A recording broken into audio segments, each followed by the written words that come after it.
ஏன் இந்த 26 பேர் குடும்பத்தை சேர்ந்தவங்களை ஏன் மேடையத்தில் உங்கள் மகள்களை மேடையத்து வைக்கிறீங்க, உங்கள் குடும்பத்தை மேடையத்து வச்சுக்கிறீங்க, அவர்களை மேடையத்து இருக்கணுமா இல்லையா? ராமசாமி படையாச்சி சட்டக்கல்லூரின்னு பேர் வைக்கலாம்ல. சரஸ்வதி சட்டக்கல்லூரி. யார் சரஸ்வதி? ரிட்டையர்ட் சுப்ரீம் கோர்ட் ஜட்ஜா? பெரிய இடஒதுக்கீட்டுக்காக மிகப்பெரிய போராட்டம், தமிழகம் கண்டிராத வகையில் ஒரு போராட்டம் நடைபெற இருக்கிறதுன்னு கடைசியாக இதே மாதிரி ஒரு அறிவிச்சது 2021 தேர்தலுக்கு முன்னாடி. ஞாபகம் இருக்கா? இப்போ 25 வந்துருச்சு, போராட்டம் அறிவிச்சிட்டேன்.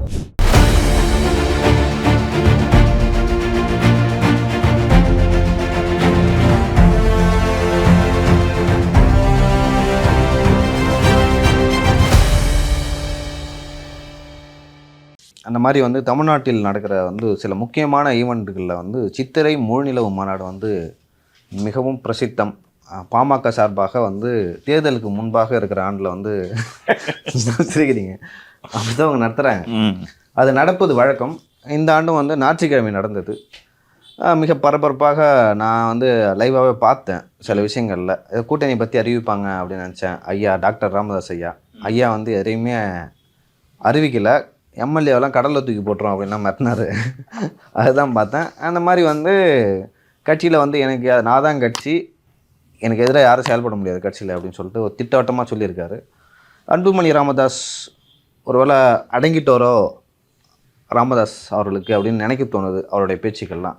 அந்த மாநாட்டில் வந்து என்ன புரிஞ்சுக்கலாம்? நீங்கள் அந்த மாநாட்டை எப்படி பார்க்குறீங்க? அண்ட் இன்றைக்கி டைம்ஸ் ஆஃப் இந்தியாவில் தான் ரொம்ப டீட்டெயிலாக இதை பற்றி நியூஸ் வந்திருக்கு. Ahead of 2026 polls, all is not well in PMK camp. இதான் ஹெட்டிங்கு. பெரிய ரிப்போர்ட்டு டீட்டெயிலாக வந்திருக்கு. மேடையில் பேசும்போது அந்த கட்சியின் தலைவர் என்ற விஷயத்தை மேடையில் பேசியவர்கள் ஒருவர் கூட கட்சியின் தலைவர் அவர்களே அப்படின்ட்டு ஒருவர் கூட சொல்லவில்லை.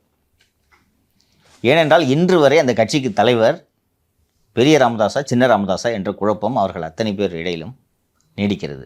தலைவர் என்று அந்த வேர்ட் டேர்மையே யூஸ் பண்ணாமல் மேடையில் பேசியவர்கள் அத்தனை பேரும் பேசினர். திரு அன்புமணி அவர்களே, நிறுவனர் ஐயா ராமதாஸ் அவர்களேன்னு சொன்னாங்க. கட்சியோட தலைவர்ன்றதை யாரும் மேடையில் அட்ரஸ் பண்ணல. இவர் சீனியர் ராமதாஸ் பேசுகிறதுக்கு வர்றதுக்கு முன்பாக திரு அன்புமணி அவர்கள் பேசியதை நம்ம கவனிக்கிறோம். திரு அன்புமணி அவர்கள் ரொம்ப எழுச்சியோடு அந்த வன்னிய இளைஞர்கள் எழுச்சி பெற வைக்கும் வகையில் பேசினார். நீங்களாம் யார்? நம்மெல்லாம் யார்? அக்கினி குளத்தில் பிறந்தவங்க, சத்திரிய வம்சம் என்று சொன்னான். அதை சொல்லிட்டு அப்படியே தொடர்ச்சியாக குடிசையில் இருக்கிறாங்க, ஏழையாக இருக்காங்க, விளிம்புனையில் இருக்காங்க, இது ரெண்டுக்கும் இருக்கக்கூடிய முரண் இருக்கா? ஃபஸ்ட்டு எடுத்தவொடனே சாதி பெருமை பேசுகிறார். பட் சத்திரியர், வீர சத்திரியர்கள் அதை சொல்லிவிட்டு எங்களுக்கு இடஒதுக்கீடு கொடுன்னா இது இந்த அந்நியன் ரெமோ மாதிரி இல்லை, இது அம்பி ரெமோ இல்லை, அம்பி ரெமோ அந்நியன். உங்களுக்கு இடஒதுக்கீடு இருக்குன்னா நீங்கள் கேட்கணும். நீங்கள் ஒடுக்கப்பட்டவர்கள் என்று சொன்னால் நாங்கள் ஒடுக்கப்பட்டவர்கள், எங்களுக்கு போதுமான இடஒதுக்கீடு இல்லை, கொடுக்க வேண்டும்னு கேட்கணும். எடுத்த உடனே நீங்கள் இந்த சாதி பெருமை சொல்லிக்கிறீங்க. நம்மலாம் மன்னர் வம்சம், எத்தனை பண்ணையார்கள், எத்தனை பேரை ஆண்டவர்கள் அப்படின்னு சொல்லிக்கிறாங்க. அதில் அடுத்ததாக அவர் சொன்ன தகவல் எனக்கே புரியுது. தென்னாப்பிரிக்காவிலே காந்தி அவர்கள் சத்தியாகிரகம் நடத்திய போது இந்த போராட்டத்தில் கலந்து கொண்டு உயிர் நீத்தவர்களில் திரு நாகப்ப படையாச்சி என்பவர் முன்னோடி, மயிலாடுதுறையை சேர்ந்தவர். பல பேருக்கு இது தெரியாது. ஆமாம், ஆக்சுவலாக அது அந்த வரலாறை சொல்கிறேன் சார். சவுத் ஆஃப்ரிக்காவில் வந்து தமிழர்கள் இருக்காங்க, நிறைய பேர் இருக்காங்க. அவங்க எப்போ போனாங்கன்னா 1850, 60களில் இங்கேருந்து கரும்பு வெட்டுறதுக்காக வந்து ஆங்கிலேயர்கள் வந்து அங்கே போய் வச்சாங்க. இன்னுமே வந்து அங்கே நிறைய தமிழ் குடும்பங்கள் இருக்குது. அங்கே வந்து ஒரு ஆப்ஷன் லாங்குவேஜாக இருக்குது தமிழ். ஐநாவின் பொதுச் செயலாளர்னு சொல்லிட்டு ஒரு கட்டத்தில் ஒருத்தவங்க வந்தாங்க தெரியுமா? ஸ்ரீலங்கன் வார் நடக்கும்போது 4 கூட பேர் ஆரம்பிக்கும். நவநீதம் பிள்ளை. கரெக்ட், நவநீதம் பிள்ளை கேட்டதில்லை. சரி, எனக்கு நியமனம் தெரியல. அவங்களும் வந்து தமிழ் வம்சாவளி தான். அவங்களும் வந்து சவுத் ஆஃப்ரிக்கா தான். அங்கே வந்து ஒரு பெரிய பாரம்பரியம் வந்து அங்கே தென்னாப்பிரிக்காவில் இருக்குது தமிழர்கள். ஸோ இதை குறிப்பிடுகிறார். எனக்கு இந்த செய்தி புதிது. நாகப்ப படையாச்சி என்று ஒருவர் இருக்கிறார்ன்றது உள்ளபடியே மகிழ்ச்சி. இதெல்லாம் நினைவு கூற வேண்டியவர். இங்கே மயிலாடுதுறையிலேருந்து ஒருத்தர் போய் தென்னாப்பிரிக்காவில் காந்தியோட சத்தியாகிரகத்தில் உயிர் நீத்திருக்கிறார் என்றால் அதை நினைவு கூறப்பட வேண்டிய விஷயம். அடுத்ததாக அஞ்சலி அம்மாளை பற்றி சொன்னார். காந்தியடிகள் அவர்களே அஞ்சலி அம்மாளை தேடி இங்கே வந்தார்னு. எனக்கு அஞ்சலி அம்மாளை விஜய் சொல்லி தான் தெரியும். நான் ஃப்ராங்காக சொல்கிறேன். விஜய் அவர்கள் சொல்லித்தான் அஞ்சலி அம்மாள் வந்து இந்த மாதிரி இவ்வளோ பெரிய சுதந்திர போராட்ட வீராங்கனை அப்படின்றது எனக்கு விஜய் அவர்கள் கொள்கை தலைவர்கள் என்று அடையாளப்படுத்திய போது தான் எனக்கு தெரியும். அதுக்கு முன்னாடி நான் கேள்விப்பட்டதில்லை. இவர் வந்து அவர்கள் எந்த ரத்தத்தில் பிறந்தார்கள் என்று தெரியுமா? நேற்று ஒரு அன்புமணி பேசும்போது ஏன் வந்து நாகப்ப படையாச்சி வந்து அடையாளப்படுத்தப்படவில்லை என்றால் அவர் இந்த ரத்தத்தில் பிறந்துட்டார், படையாச்சி பேரில் இருக்குல்ல என்று சொன்னார்.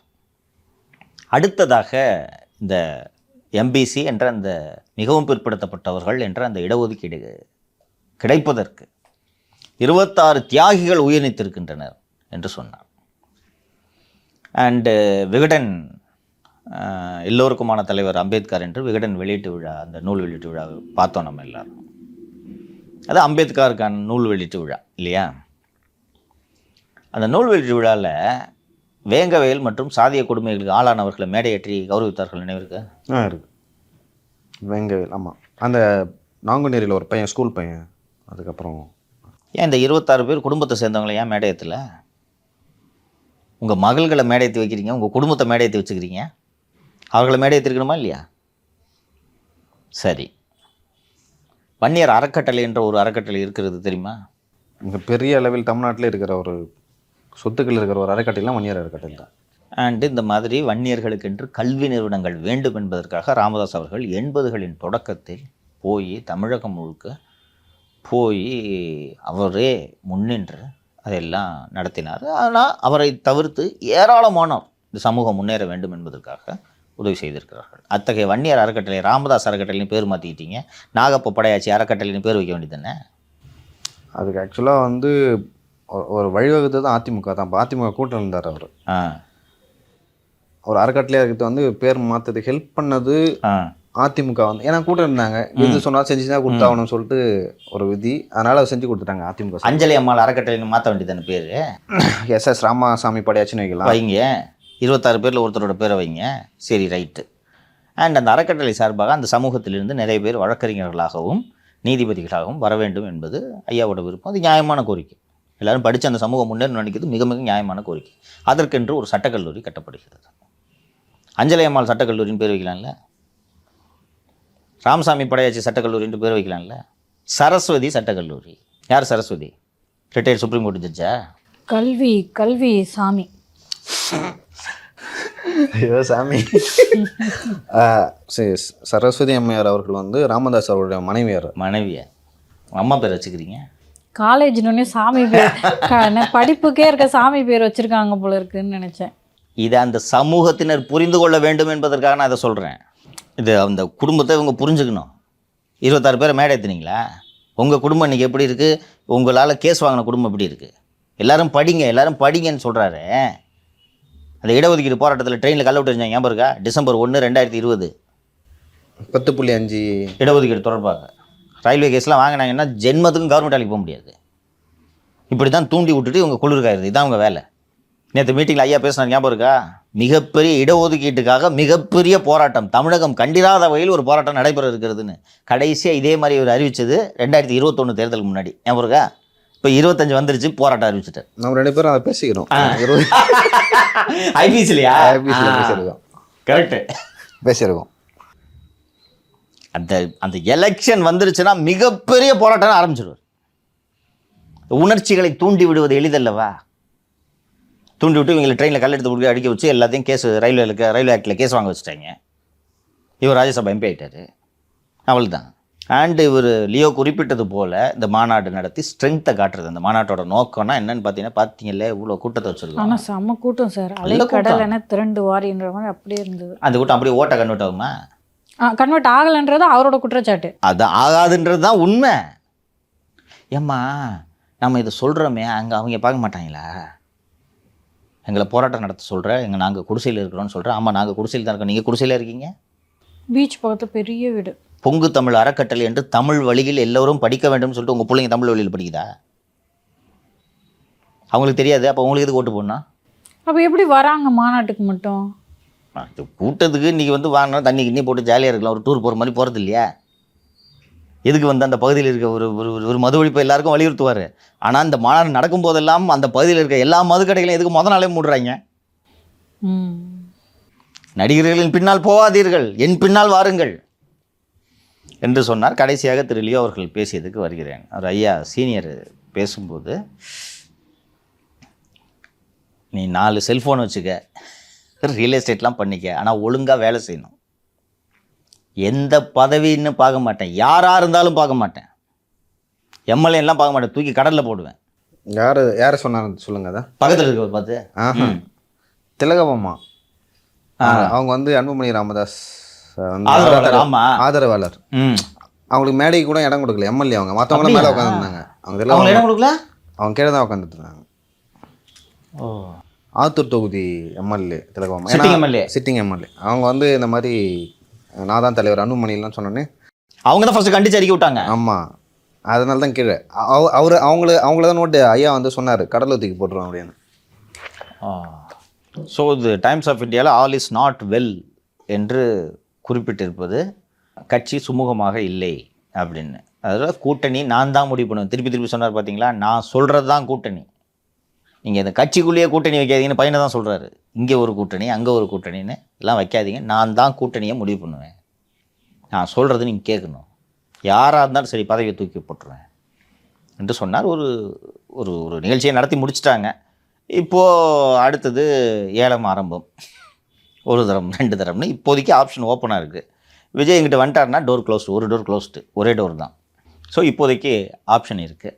அவர்கள் தேர்தல் இறுதி நேரத்தில் தான் அந்த பேரத்தை இறுதி செய்வார்கள். இப்போதைக்கு இந்த மாநாட்டோட நோக்கம் என்னென்னா, எங்களை விட்டுட்டு நீங்கள் கூட்டணி வைக்க முடியாது என்று சொல்வதற்காக இவர்கள் செய்திருக்கிறார்கள். ஆனால் இவர்களை விட்டு கூட்டணி அமைப்பதற்கு தான் 2 கட்சிகளும் திட்டமிட்டு கொண்டிருக்கும். ஆக்சுவலாக விசிகேக்கு நம்ம சொன்னோம்ல சார், அதே தான் வந்து பாமகவுக்கும். ஒன்று வந்து உங்களுக்கு வட தமிழகத்தில் இருக்கிற லைக் உங்களை எதிர்த்து அரசு செய்கிற விசிகா இருக்கிற கூட்டணி, அப்படி இல்லைன்னா உங்களுக்கு பாஜக இருக்கிற கூட்டணி. விஜய் வந்துட்டாங்கன்னா வச்சுங்க, உங்களுக்கு 10 சீட்டு 15 சீட்டு அதுக்கு மேலே ஏற்ற மாட்டாங்க பாமகவுக்கு. 10 தான். உங்களுக்கு வந்து திமுக பக்கம் போனாலும் எங்கள்கிட்ட ஏற்கனவே வந்து நிறைய கட்சிகள் இருக்குது, உங்களுக்கு வந்து இத்தனை தான் கொடுக்க முடியும் அப்படின்னு சொல்லிட்டு ஸ்ட்ரிக்டாக ஆப்ஷன் இல்லாதனால இவர்களும் ஏற்றுக்கொள்ளக்கூடிய நிலைமைக்கு தள்ளப்படுவார். ஸோ இது வந்து ஃப்ளெக்சிங் ஆஃப் மசில்ஸ் தான், இது வேறு ஒன்றும் இல்லை. ஒரு ஐயா மீண்டும் குறிப்பிட்டது இந்த குழப்பம். ஏன்னா ஒரு திருவிழா போல் ஒரு நிகழ்ச்சியை நீங்கள் ஏற்பாடு செய்கிறீர்கள், இளைஞர் பெருவிழா என்ற ஒரு நிகழ்ச்சியை ஏற்பாடு செய்கிறீர்கள். அந்த நிகழ்ச்சியில் உட்காந்துக்கிட்டு ஒழுங்காக வேலை செய்யலை, என் பேச்சை கேட்கலாம் தூக்கி கடலில் போடுவேன், எம்எல்ஏவாக இருந்தாலும் தூக்கி கடலில் போடுவேன், வங்கக்கடலோ வேறு ஏதாவது ஒரு கடலோ அந்த கடலில் தூக்கி போடுவேன் என்று அவர் சொல்கிறார் என்றால், அந்த அந்த இருக்கக்கூடிய குழப்பத்தை மேடையேற்றி சொல்கிறார்கள் என்று தான் புரிந்து கொள்ள வேண்டும். இந்த மாநாட்டு வந்து நடந்திருக்காது, தேதி அறிவிச்சதால் வந்து வேறு வழி இல்லாமல் இந்த பௌர்ணமியில் நடக்கணும். வேற அதை விட்டா வந்து நாள் இல்லை, சித்திரை பௌர்ணமி விழா என்று பௌர்ணமி முடிஞ்ச தேய்பிரையில் போய் இதை நீங்கள் நடத்தக்கூடாதுனால அன்றைக்கி வந்து அதை ஃபிக்ஸ் ஆகிட்டாங்க. தலைவர் யாருன்னு முடிவு செய்வேனால யாரும் எதுவும் தப்பாக பேசணும், நடக்கட்டும் அப்படின்னு சொல்லிட்டு ஒரு சுமூகமான ஏற்பாடாக தான் அதை நான் பார்க்க. குழப்பம் தீரவில்லை. கன்னித்தீவு போல் தொடர்ந்து கொண்டு தான் இருக்குது அந்த ஸ்டோரி மாதிரி.